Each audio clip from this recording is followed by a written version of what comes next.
আসসালামু আলাইকুম, সবাই আশা করি ভালো আছেন। আজকে আমরা করব হচ্ছে নবম দশম শ্রেণীর 17 অধ্যায়।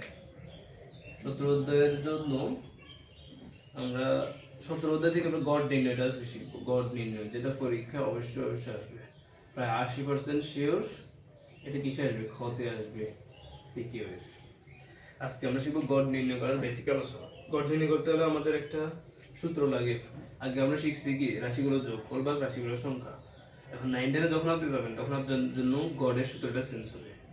তাহলে এটা অবশ্যই মুখস্থ রাখবে, গড় equal to a plus summation fi py by n into h। এটা আমাদের অবশ্যই জানা লাগবে। এই অঙ্ক না পারলে, এই সূত্র না পারলে, অঙ্ক না সরি এই সূত্র না পারলে আপনি অঙ্ক জীবনে পারবেন না।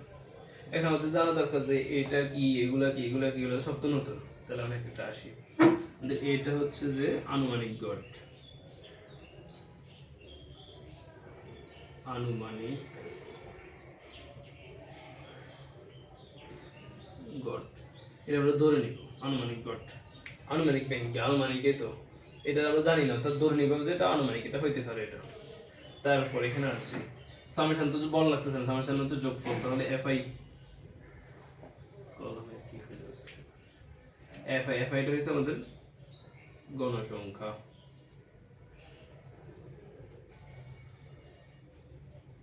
গণসংখ্যা ইউআই নতুন, এটা হচ্ছে তাপবিচ্যুতি।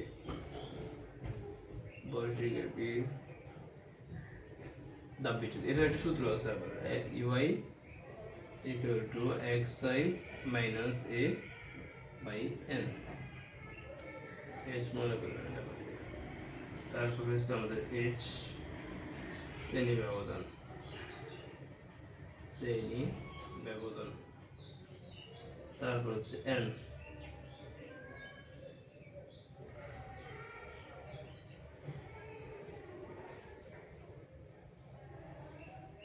n হচ্ছে উপাত্তের সংখ্যা।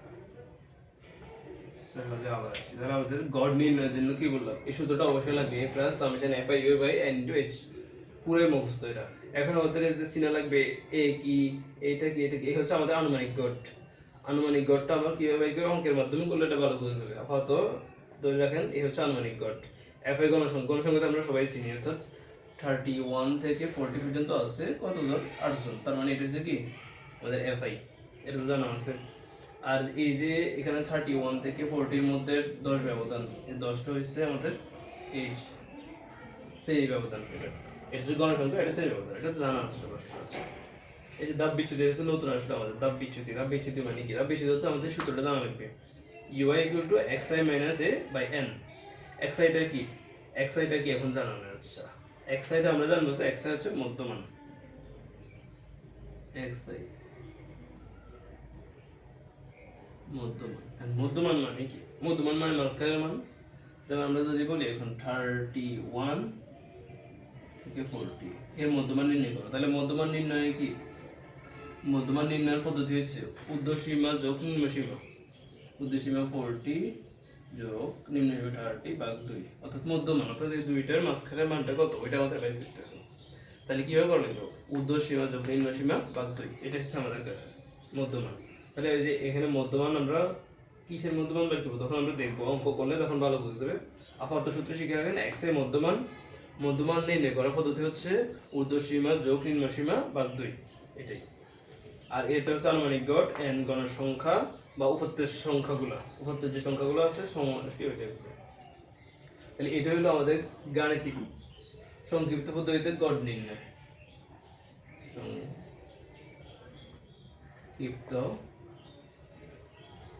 পদ্ধতিতে গড়, এটা আপনাদের আসবে অবশ্যই সিকিউ এর খতে আসবে। এটা আমাদের বোর্ড কয়টা, 10টার মধ্যে প্রায় 8টাতে এটা পাইবে ইনশাআল্লাহ। আর মাদ্রাসা বোর্ডটা ওইটাতে বেশি আসার সম্ভাবনা, এটাই খ নম্বরে সিকিউতে এটা আসবেই ইনশাআল্লাহ গড় নির্ণয়। তাহলে এটা থেকে আমরা 2টা অঙ্ক করবো, ইনশাআল্লাহ হয়ে যাবে 4 মার্ক। ঠিক আছে, তাহলে ওই 2টা ভিডিও দেখলে সূত্রটাও বোঝা যাবে, আপনার অঙ্কটা শিখে হয়ে যাবে 4 মার্ক।